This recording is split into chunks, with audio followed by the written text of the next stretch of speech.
Por algum tempo, eu ficava imaginando como falar sobre esperança num mundo de desesperança.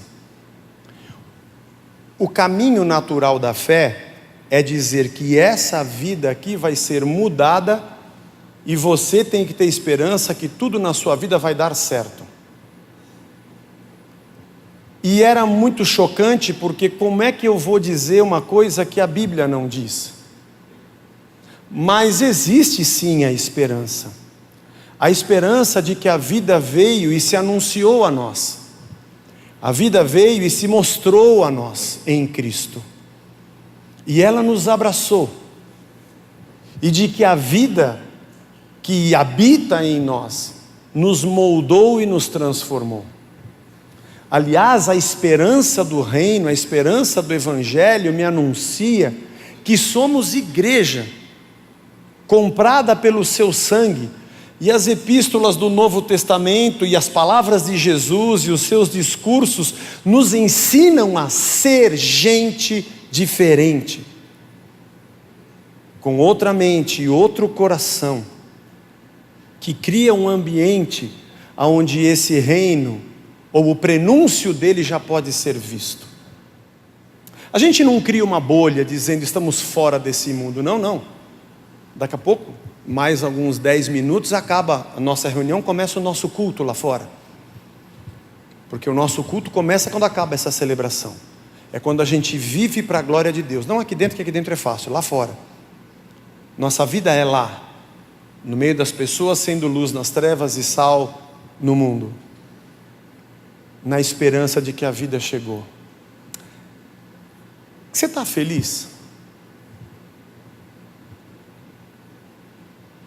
Eu digo assim, o Evangelho trouxe para você esperança? Às vezes isso não acontece porque nós esperamos do Evangelho aquilo que ele não anunciou. Ele anunciou a vinda do rei, a vinda do reino e a vida futura. A nossa missão nessa terra, a alegria da comunhão, do reino presente e a alegria do reino futuro. Nos imbuiu de uma missão de vivermos e de termos a paz de Deus dentro de nós. Às vezes nós somos frustrados pelas nossas expectativas erradas, mas essa é a manhã para você ser abraçado pela esperança. Olha ao seu redor, um monte de gente aqui que não tinha esperança na vida e conheceu Cristo. Eu não estou dizendo olha ao seu redor porque nessa igreja ninguém vai ter problema, não, isso é mentira. Nós não somos felizes porque não temos problema, somos felizes porque temos Cristo, porque essa vida é um problema, mas temos a presença de Deus entre nós. Eu tenho um irmão para quem eu posso dar a mão e ele fala, vamos orar junto? Vamos orar junto aqui. Eu tenho a irmã que vem aqui no grupo de mulheres, a gente desabafa junto e ora junto e Deus nos fortalece. E tem aqueles que quando eu fiz a cirurgia foram lá no hospital e oraram por mim. E aquele que quando eu não tive comida me deram a cesta básica. E quando eu tive, eu reparti com outros. Eu encontrei vida no meio dessa morte.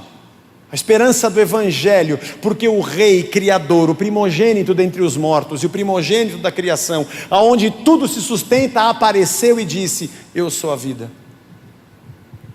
Eu estou aqui entre vocês. Que coisa incrível, irmãos.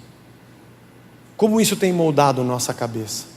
Como é que isso tem mexido com o nosso coração e a nossa alma? Como é que a gente olha para a eternidade e já prenuncia a vida de Cristo entre nós?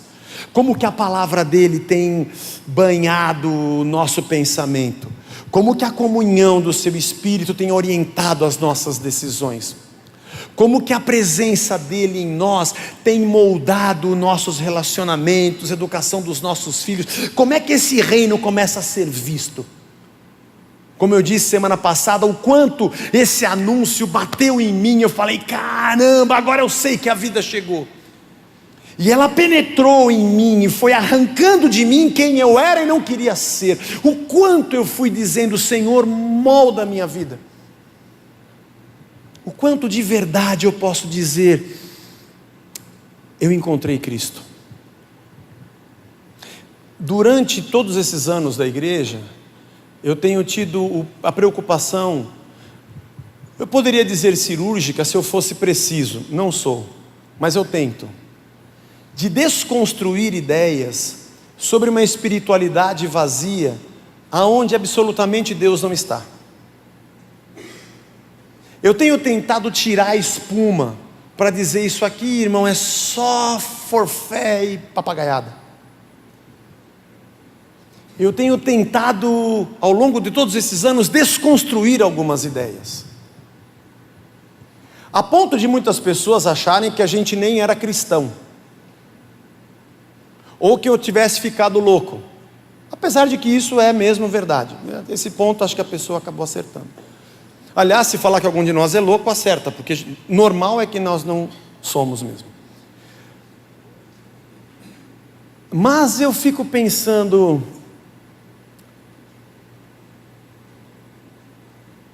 o problema é que nós só sabemos desenvolver nossa fé quando terceirizamos nossas experiências.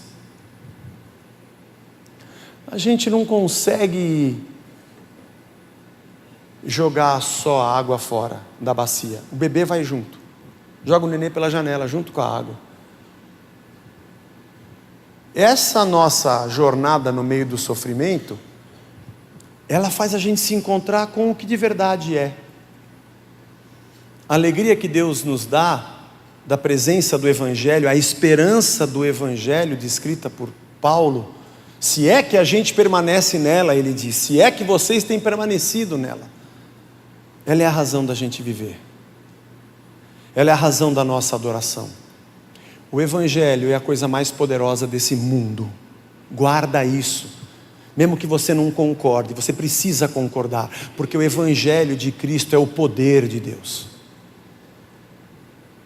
Ele mexe com a nossa cabeça, com nossos sentimentos, ele nos transforma. O Evangelho faz a gente florescer.